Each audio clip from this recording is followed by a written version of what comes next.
It's on the vibe. I wanna get some time out just so that I can introduce myself. Hey, what's up? This is Anxious, baby.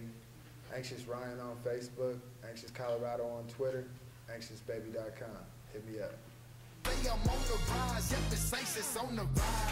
Man, like when I was real young, I used to play like guitar, bass, drums, piano. I always really liked music, and I would always see people rapping, but you know, I never knew if I was gonna be good at it or not. Like maybe my talents were like musically otherwise. And then one day, like I decided to step in a cypher, like in a big crowd, and just spit something out and see what happens. And I was rapping, and like everybody loved it. Like they were rolling on the ground, laughing, like, oh my God, like. So right away, like as soon as I like got up the courage to spit out that first rap, like I knew that I had a talent for it, and it was something I wanted to do more of. I never really heard it in those words, because everyone who hears it likes it. But you know, I definitely have a grip of people who support me, and you know, some people who I haven't gotten to yet or something. You know, like. There's definitely people on my team, and then there's the rest of the people we're slowly working on turning. I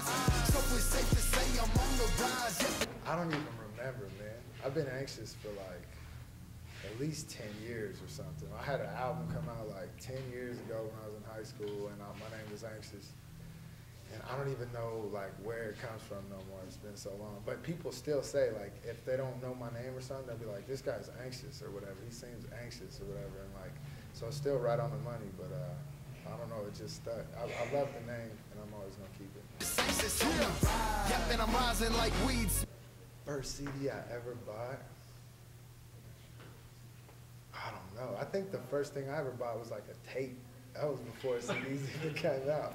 But the first CD I ever bought, oh, I remember a long time ago I got this single on CD. One of the first CDs, it was that, what's dude's name? Coolio?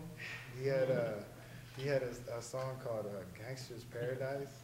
I got that, and I had like the instrumental version too, so I'd like rap with my homies on there. And so that's one of the first ones. With my people, soaring like egos. I had a lot of influence from all over, man. I was easily influenced by so many different people. Like my parents definitely had like an influence on my life, especially when I was younger. And my friends from school, or like, you know, various sports I was playing when I was younger.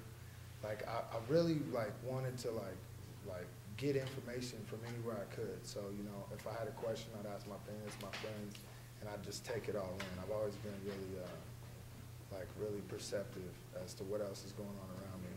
Goes up against the horizon, trying to have a God, man. You know, I've always been a fan of like the greatest, you know, the people at the top of the game, because that's where I want to be at. So if I was gonna collab with anybody, like right now, I'm always talking about T.I. Like ever since I shook his hand in Atlanta, like even before that, like, you know, I love T.I., man, and you know, I told him that when I met him, but you know, it'd probably be somebody like him. Man, I remember one time I was in this program or whatever. We had to go out and work during the day, and I was up early trying to help this dude get this like rolled up fence off of this truck or whatever. And like I pulled it off, and like my pants ripped from like the top all the way down like to the bottom. And so I tried to tape them up or whatever, but the tape wasn't holding them. So I was walking around all day with my pants flapping open. And then for some reason, man, before I'd eaten dinner or like took a shower or anything, I'm still just looking. I'm tired. I'm hungry. My pants are hanging, flapping off. They told me to sing "Twinkle Twinkle Little Star" and dance like a ballerina. So in front of like 300 people, like to see if like I could like, I don't know what it was like a test of, but just to see if like, you know, I could be humble about things at times. Lady, you got me stumbling, mumbling, baby. I'm hypnotized. I think that like even when I opened for Mobb Deep, like I think that was like 5 or more years ago in New York, my buddy kept on asking, like he was real nervous, and he was like, "Are you nervous yet? Are you nervous?" But I just like, I feel anxious like before I get on the stage. It's like there's definitely nerves, but it's more like excited to go out and like rip the stage up than it is like nervous, you know. But anytime I do feel like a little nervous before I get on stage, it just like helps me get like the energy together to like feed off the crowd and like have a great show. So most of the time, like stage performance wise, I don't get too nervous. But when I do, I use it to my advantage. And I'm hitting eyes and I'm getting by and I'm gonna get this right out. Hopefully superstardom, man. I'm gonna do whatever I can to like get there, you know what I'm saying? Like, I like, you know, like some of this stuff, like I talked with Interscope yesterday, like, you know, we made so many connections in Atlanta, well, with T.I. and Convict Music and all them, you know, and you know, I know where I want to be. Like, I want to be at the top, you know, and I know that it takes, like, hard work and dedication and a number of other things, but, like, you know, I really want to climb all the way up and be sitting on the top, you know, whether that be 5, 10 years, whatever it is, like, that's where I want to be. I think I fell in love. I don't think I would change nothing, man. Like, people have asked me that before, and not to say my life has been perfect or anything like that, or the people's lives around me, because, like, there's been, like, some stuff that, like, you know, in some ways I wish didn't happen that way, but because it all happened the way it did, like, it makes me who I am today. And so, you know, I appreciate everything for what it's worth, and I probably, like, I wouldn't change anything. I mean, a lot of the DJs, like, I listen to their mixtapes or whatever, like DJ K-Town, K-DJ Above, DJ Top Shelf, DJ 5280, all them. And then in terms of, like, local artists, man, like, I always try to, like, show support.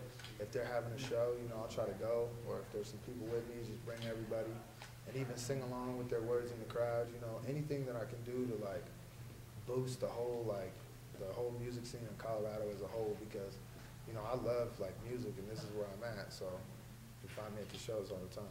Like my pen is flying, my friends is live, and you know I got a shout out. Basically, like, over the summer, like, I had the opportunity to go to LA and Atlanta. When I went to LA, I performed in front of, like, a packed crowd, whatever, and, like, tore it down. I killed it. It was awesome. And it was different than Denver. I wasn't sure, you know, getting out of Denver how it would do. Some people weren't sure about it, but I killed it. And then I worked with a Grammy Award-winning engineer on a track, and I killed it on the first take. Took like 2 minutes and dropped my verse. He loved it. This dude's got a Grammy, and he, like, it was real cool working with him. I got his number and all that. Then as soon as I got back here, I was here for like a day, and then I flew to Atlanta with my manager, shout out Adam V. And that was crazy. Atlanta was like a dream come true, man. Like I said before, Interscope was in there, Convict Music, like Epic Records, Epitaph, Def Jam. Like, we were shaking hands with everybody, whatever. And I ended up winning this competition. I shook T.I.'s hand, like I was talking about when I was there.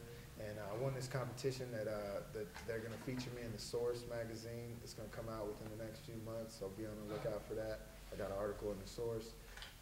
But it was just a dream come true, man. I entered this competition just to, you know, for the sake that I knew that there were going to be some labels and executives there, and trying to put myself in front of them and meet them.